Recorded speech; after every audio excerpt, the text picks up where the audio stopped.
Welcome to the channel. This is Tim with Life's Wristband, and today's video presentation is on maintenance calories. Now, maintenance calories are extremely important because when we go on a fat loss phase, we need to take a few out. And then when we're done, we put them back in so our body can adjust to the new weight. Now, this is for my online course, The 3 Phases of Weight Management for Life.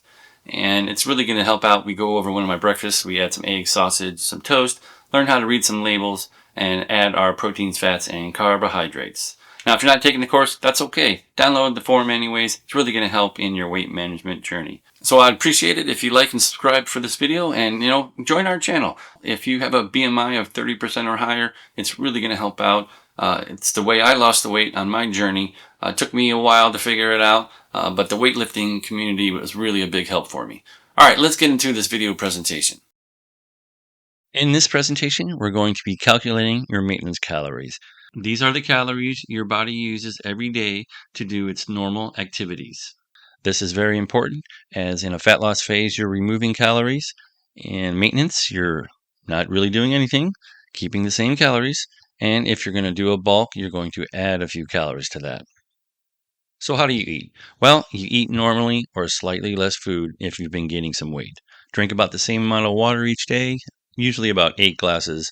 Stay away from extra salty foods like chips, jerky, and highly processed foods. This can cause water retention. And weigh yourself at the same time of the day each day. I usually do it in the morning. And then use the food form to record what you eat each day or use a preferred app. Now here I have a sample breakfast. It was egg whites, some cottage cheese, Mexican cheese, a little sugar to sweeten up the peanut butter. Here is the downloadable food tracking form. You can see I've recorded my breakfast here.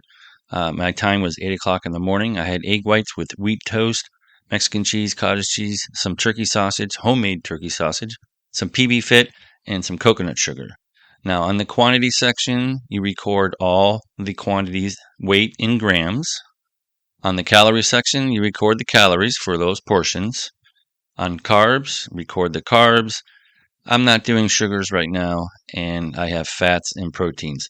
So for the egg whites, I had 130 grams of egg whites. That equated to 70 calories. It had 0 carbs, 0 fat, and 14.1 grams of protein.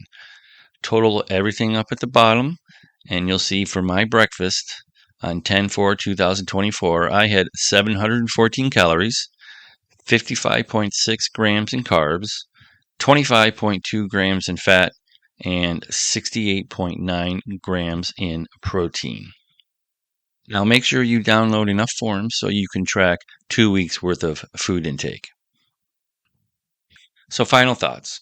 Documenting all the foods you consume over a 2-week period may appear to be a challenging endeavor. However, this practice will assist you in developing the habit of reading nutrition labels and gaining a better understanding of your intake concerning calories, carbohydrates, fats, and proteins. Utilizing apps such as MyFitnessPal, MyMacros or the recommended RP Diet app, that can simplify your journaling process.